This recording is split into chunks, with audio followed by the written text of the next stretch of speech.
एक भक्त थे, उनका नाम था गणपति भट्ट। क्या नाम था? गणपति भट्ट। गणेश जी के बहुत बड़े भक्त थे। गणेश जी के अलावा किसी देवता को देखते ही नहीं थे। इतनी निष्ठा थी उनकी गणेश जी में कि कहीं भी चले जाएं पूछते थे गणेश जी का मंदिर है तो मैं आऊंगा, नहीं तो नहीं आऊंगा। उस नगर में ही नहीं जाते थे जहां गणेश जी का मंदिर ही ना हो। ऐसी निष्ठा उनकी। निष्ठा एक बात होती है, कट्टरपंथी होना अलग बात होती है।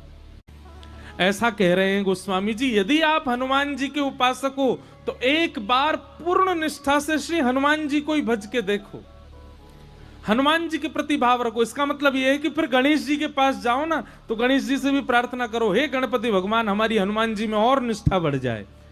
फिर महादेव के पास जाओ तो महादेव से कहो, हे महादेव हमारी हनुमान जी में और प्रेम हो जाए। कभी देवी के मंदिर में जाओ तो देवी से भी जाके ये प्रार्थना करो, हे वैष्णो देवी मैया हनुमान जी से हमारा और प्रेम हो जाए। अब आप जा तो सब जगह रहे, पर हर जगह मांग क्या रहे? अपने इष्ट से प्रेम। इसको कहते हैं निष्ठा। क्या कहते हैं? निष्ठा।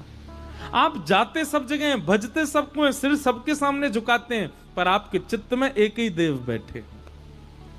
ऐसी निष्ठा यदि आपकी है तो जो देव है ना वो देव आप पर कृपा निश्चित करेंगे। जैसे हम वृंदावन वासी हैं, हम तो एक ही के उपासक हैं। कौन के? टेढ़ी टांग वारे के उपासक हैं। हमारा तो बंसी वारो श्याम, मुरली वारो श्याम, वही है। अब भले ही हमको महाकाल जाना पड़े, भले ही हमको वैष्णो देवी जाना पड़े, भले ही हमको बंबई के सिद्धि विनायक जाना पड़े, भले ही हमको पूना के डगरू सेठ हलवाई गणेश जी के दर्शन करने जाना पड़े, कहीं भी जाएं, शनि देव के मंदिर में जाना पड़े, सब जगह जाते हैं। लेकिन जाकर के प्रार्थना क्या करते हैं? हे शनिदेव महाराज, आप जिनकी आराधना करते हो ऐसे भगवान श्री कृष्ण से हमारा और प्रेम हो जाए। हे गणेश जी महाराज, आप जिन श्री कृष्ण से बहुत प्रेम करते हो उनसे हमारा अति प्रेम हो जाए। हे वैष्णो देवी मैया, आप जिनकी बहन हो ऐसे श्री कृष्ण आपके भैया से हमारा और प्रेम हो जाए। इसको कहते हैं निष्ठा। कट्टरपंथी जिसकी होती है वो क्या करता है?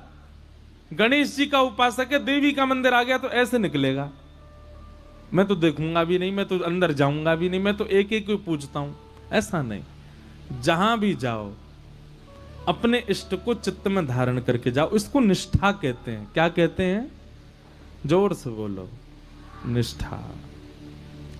तो गणपति भट्ट नाम के भक्त थे। आप जगन्नाथपुरी गए, किसी ने आपसे कह दिया जगन्नाथपुरी में तो गणेश भगवान विराज रहे हैं। तो गणपति भट्ट पहुंच गए जगन्नाथपुरी। अब जगन्नाथपुरी जाकर के लोग बागों से बोले, हाँ भैया गणेश जी कहाँ विराज रहे हैं, मुझे दर्शन करना है। तो किसी ने कहा, बोले ओहो तुमको किसी ने बुद्धू बना दिया है, यहाँ गणेश जी का मंदिर थोड़े ही है, जगन्नाथ भगवान तो साक्षात श्री कृष्ण है। अब जैसे ही सुना कि जगन्नाथ भगवान श्री कृष्ण हैं, गणपति भट्ट तो बड़ा व्याकुल हो गया, समुद्र किनारे जाकर के बैठ गया। बोले कि मेरे साथ तो छल कर दिया, मेरे साथ कितना बुरा अत्याचार किया, गणेश का नाम लेकर के मुझको जगन्नाथपुरी बुला लिया, और यहां तो भगवान कृष्ण का मंदिर है।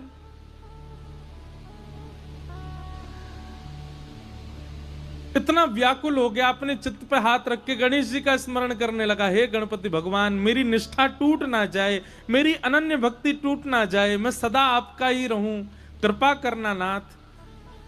उसकी निष्ठा पर जगन्नाथ भगवान इतने रीझ गए। वो निष्ठा किस में रखता है? गणेश जी में। पर गणेश जी के प्रति निष्ठा इतनी अटूट थी कि जगन्नाथ भगवान उससे रीझ गए। और जगन्नाथ भगवान ने मन बनाया, बोले कि ये इतना गणेश जी का उपासक है, मुझे इससे मिलना है। और जगन्नाथ भगवान एक नन्हे से बालक का रूप धारण करके गणपति भट्ट के पास आ गए। या तुम क्यों रो रहे हो? बालक बन के आए। गणपति भट्ट कहने लगा, क्या बताऊं, मेरे को गलती से यहां भेज दिया, मुझे बोला था कि मंदिर में गणेश भगवान है, पर यहां तो श्री कृष्ण बैठे हैं और मैं तो गणेश जी के अलावा अब किसी को नहीं मानता, मेरे इष्ट तो केवल गणेश जी हैं। तो भगवान छोटे से बालक के रूप में गए थे, गणपति भट्ट से बोले, अरे नहीं, तुमसे किसी ने झूठ बोला है, यहां जगन्नाथ जी जो हैं वो कृष्ण नहीं है, वो गणेश जी ही हैं, तुम जाओ, जाकर के उनका दर्शन करके आओ। गणपति भट्ट बोला, किसकी बात मानूं? मुझसे कोई कह रहा था कृष्ण तुम कह रहे हो वो गणेश जी हैं। तो बालक ने कहा एक काम करो, तुम किसी की बात मत मानो, आंख पे पट्टी बांध करके चलो और गणेश जी के सर्वांगीण अंग का तुमको अनुभव है, लंबी सूंड है, बड़े बड़े कान है, तुम छी करके जगन्नाथ जी को देख लेना। अगर उनकी सूंड लगे, उनके कान लगे, लंबोदर लंबा पेट लगे तो अपनी पट्टी खोल के दर्शन कर लेना। गणपति भट्ट बोला हाँ ये काम करता हूं। तुरंत उसने आंख पे पट्टी बांधी और जगन्नाथ जी के मंदिर में पहुंच गया। अभी तो नियम बंद हो गया, पहले ऐसा नियम था कि जगन्नाथ जी को आप हृदय से लगा सकते थे। जगन्नाथ जी की ऐसी भुजाएं हैं ना, वो इसीलिए हैं ताकि जो भी दर्शनार्थी आए सबको मेरे हृदय से लगाओ। अब शंकराचार्य भगवान ने बंद करवा दिया कि अब कोई भी स्पर्श नहीं कर सकता, क्योंकि हम लोग पता नहीं क्या खा पी करके आए बाहर से, भगवान को जाके स्पर्श करें, इसलिए अच्छा है कि अब स्पर्श बंद करा दिया। अच्छा एक बात बताएं, प्राचीन भारत में गर्भगृह में जाकर के प्रणाम करने की अनुमति सबको थी, लेकिन जब मुगल आए भारत में तो मुगल क्या करते थे, अपने गुप्तचरों को भेष बदलवा करके मंदिरों में भेज देते थे और वे अपने जेबों में अशुद्ध वस्तु लेकर के जाते और मंदिर के भीतर प्रवेश करके गर्भगृह में फेंक आते। तब से फिर ये नियम बना दिया कि नहीं भाई अब केवल पुजारी लोग भीतर जाएंगे, बाकी सब बाहर से दर्शन करो, भीतर कोई ठाकुर जी के पास नहीं जाएगा। बाकी ठाकुर जी के समीप जाने का अधिकार पहले सबको था। तो गणपति भट्ट को भीतर ले गए, भीतर ले जाकर के आंख पर पट्टी बांध रखी थी, बोले पहले मैं चेक करूंगा ये गणेश जी होंगे तो ही देखूंगा। जैसे ही उसने जगन्नाथ भगवान की सबसे पहले नाक पे हाथ रखा, नाक पे हाथ रखा, सोई ठाकुर जी ने उसको अनुभव कराया, लंबी सूंड। अब वो तो ऐसे ऐसे पकड़े, बोले हाँ हाँ सूंड तो है इनकी। सूंड थी नहीं, भगवान ने माया से प्रकट कर दी। और गणपति भट्ट कहे हाँ ये तो लंबी सूंड है। आंखों के पास कान के हाथ रखे तो महाराज लंबे लंबे कान, पकड़ पकड़ के हाँ ये तो बड़े बड़े कान हैं। पेट पे हाथ रखा तो लंबोदर लंबा पेट है। वो तो समझ गया महाराज ये तो गणेश जी हैं। और जैसे ही उसने प्रणाम किया तो भगवान ने अपनी सूंड से उसके सिर को ऐसे गुदगुदा और दिया, उसको विश्वास हो गया कि ये तो गणेश जी हैं।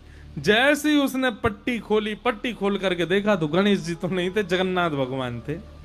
ना उनकी सूंड है, ना उनके कान है, ना वो लंबोदर। अब तो वो बोला ओहो मायावी कृष्ण, मायावी भगवान। आंख बंद करके स्पर्श करता हूं तो सूंड दिखती है, आंख खोल के देखता हूं तो जगन्नाथ दिखते हैं, मेरी निष्ठा भंग हो गई। जैसे ही उसने ये बात कही इतने में ही जगन्नाथ भगवान प्रत्यक्ष प्रकट हो गए और प्रकट होकर के उसको बोले मुझे तेरी निष्ठा बहुत पसंद आई, तू अपने देव के प्रति इतना निष्ठावान है, लेकिन मेरी एक बात याद रख, कभी भी किसी में भेदभाव मत कर। तुम्हारी जिस देव में निष्ठा है उसमें पूर्व निष्ठा रखो, पर उसके अलावा किसी देव के पास जाने का अवसर मिले तो उससे चूको मत, वहां भी जाओ, वहां जाकर के भी उसको प्रणाम करो। ये सब मेरा ही विलास है, मैं ही गणपति हूं, मैं ही शिव हूं, मैं ही हनुमान हूं, मैं ही जगन्नाथ हूं, मैं ही भद्रकाली हूं, मैं ही वैष्णो देवी हूं, ये सब मेरा विलास है। इसलिए तो किसी भी प्रकार से भेद दृष्टि मत रख, क्योंकि भेद दृष्टि भक्ति में अपराध है। इसलिए इस अपराध के भागी मत बनो गणपति भट्ट। तुम गणेश के उपासक हो, इसका मतलब यह नहीं कि तुम अन्य देवताओं का तिरस्कार करो। इसलिए अपनी भक्ति को और पुष्ट करो, सब देवों में अपने गणपति का दर्शन करो। तब उस गणपति भट्ट का जो संशय था वो दूर हुआ, उसने जगन्नाथ भगवान को प्रणाम किया। तो भैया निष्ठावान बनिए।